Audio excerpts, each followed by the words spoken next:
নমস্কার বন্ধুরা, আমি পলাশ বিশ্বাস আর আপনারা দেখছেন পলাশ বিশ্বাস ভিডিওস। আশা করি আপনারা প্রত্যেকে ভালো আছেন আর আপনাদের বাগানের গাছগুলিও ভীষণ ভীষণ ভীষণ ভালো আছে। বন্ধুরা, থাম্বনেল আর টাইটেল থেকে বুঝতেই পেরে গেছেন যে আজকে কোন বিষয় নিয়ে আলোচনা করব। হ্যাঁ বন্ধুরা, নীল জবা গাছের পরিচর্যা। নীল জবা, বেগুনি জবা, বিভিন্নজন বিভিন্ন রকমভাবে ডেকে থাকেন। তো স্ক্রিনে যে জবাটা দেখতে পাচ্ছেন সেটাই।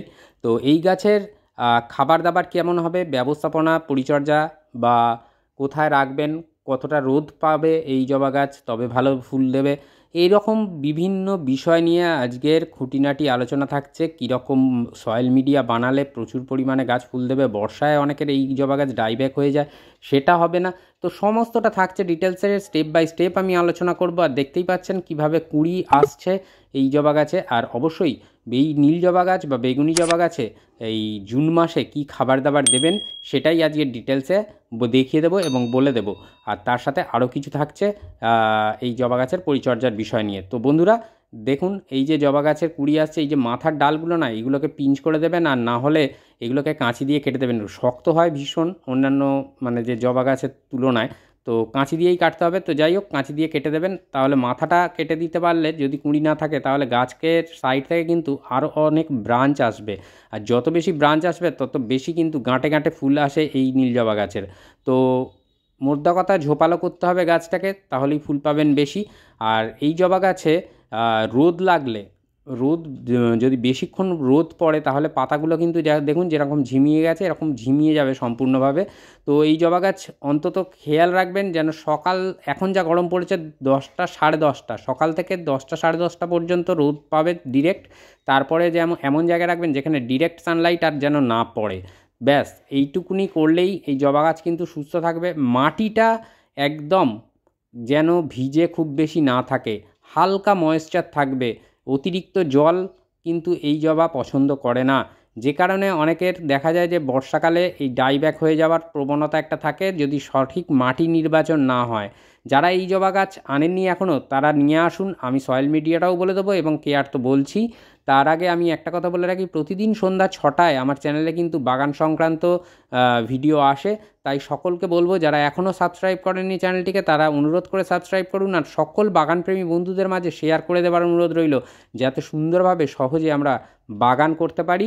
ছাদ বাগান, আঙিনা বাগান, ব্যালকনি বাগান, যে কোনো বাগান আমরা যেন করতে পারি। তার কারণটা হচ্ছে চারিদিকে যেভাবে কংক্রিটের জঙ্গল বন্ধুরা ঘিরে ধরছে আমাদের, তার বিরুদ্ধে কিন্তু আমাদের সবুজায়ন করতে হবে।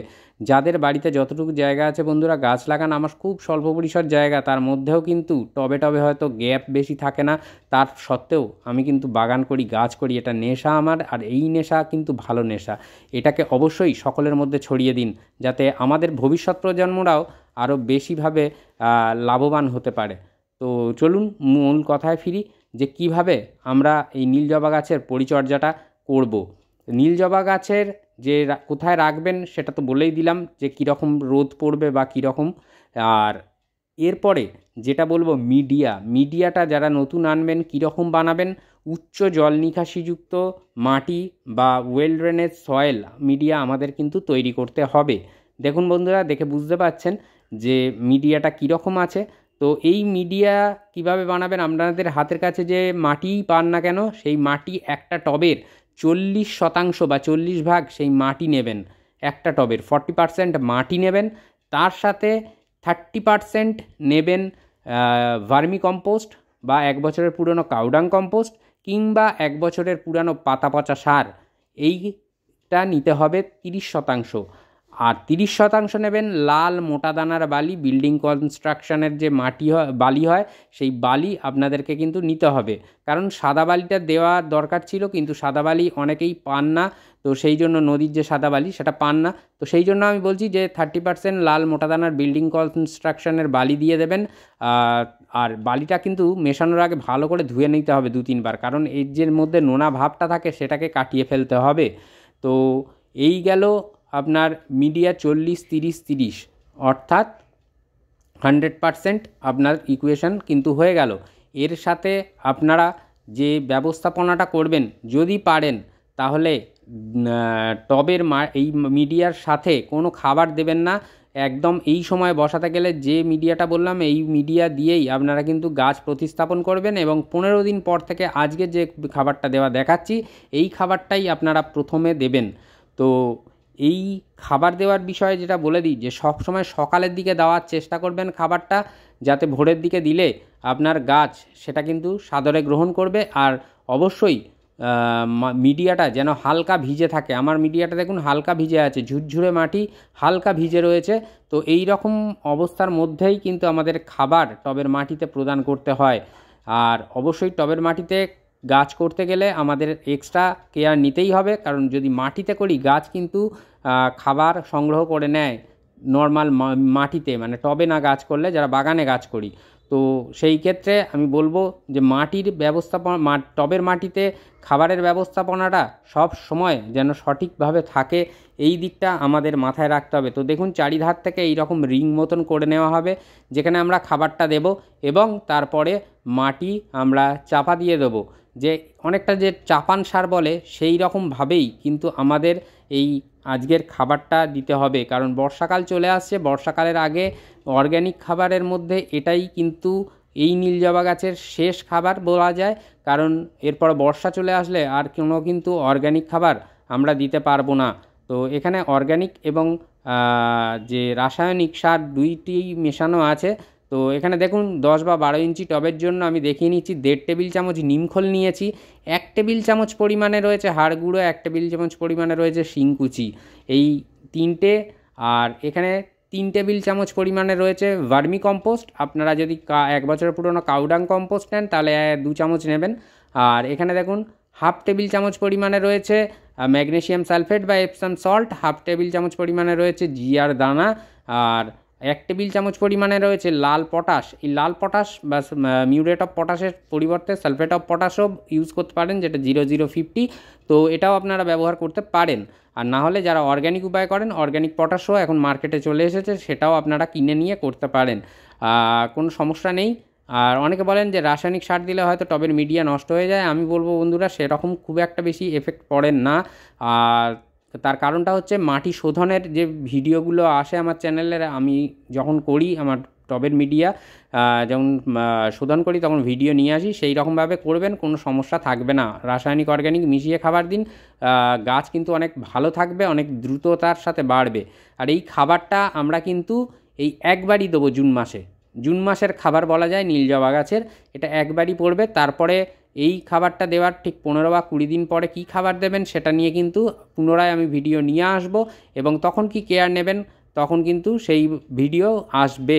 তো এই খাবারটা দিলেন টবের মাটিতে ভালো করে মেশাতে হবে, কারণ যাতে টবের যে মাটির মধ্যে গাছের ফিডার রুটগুলো আছে যারা খাদ্য সংগ্রহ করে, তারা যেন চারিধার থেকে এই যে সকল খাবার মেশানো হলো তার প্রত্যেকটা উপাদান যেন টবের চারিধার থেকে পায়, তাহলেই কিন্তু চারিধার ধরে মানে শিকড় বাউন্ড করবে বা ছড়াবে, যেটা কিন্তু একটা গাছের পক্ষে খুবই ভালো দিক।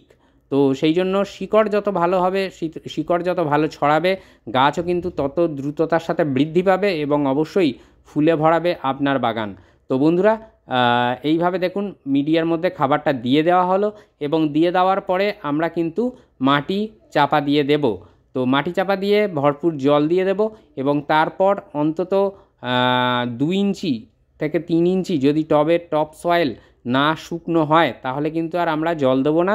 তারপরে থেকে আমরা কিন্তু জল দিতে থাকবো এবং একদম উচ্চ জল নিকাশিযুক্ত মাটি তৈরি হবে। আমি যে মিডিয়াটা বলে দিলাম সেই মিডিয়া অনুযায়ী যদি আপনারা মাটি বানান তাহলে এরপরে যে ব্যবস্থাপনাটা নিতে হবে সেটা বলে দিই।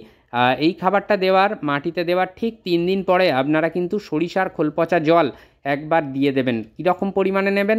1 কাপ যদি সরিষার খোল পচা জল নেন তার সাথে আরও 3 কাপ সাধারণ জল মিশিয়ে নেবেন। মিশিয়ে নিয়ে সেটা কিন্তু টবের মিডিয়ায় দেবেন।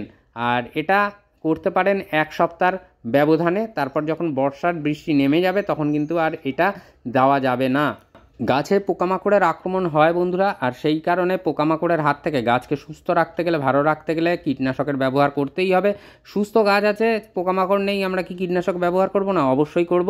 আপনারা কাকা কীটনাশকটা ইউজ করতে পারেন, জবা গাছের জন্য ভীষণ ভালো কাজ করে এবং অন্যান্য গাছের জন্যও ভালো কাজ করে, পাতা কোঁকড়ানো সমস্যা থেকে মুক্তি দেয়।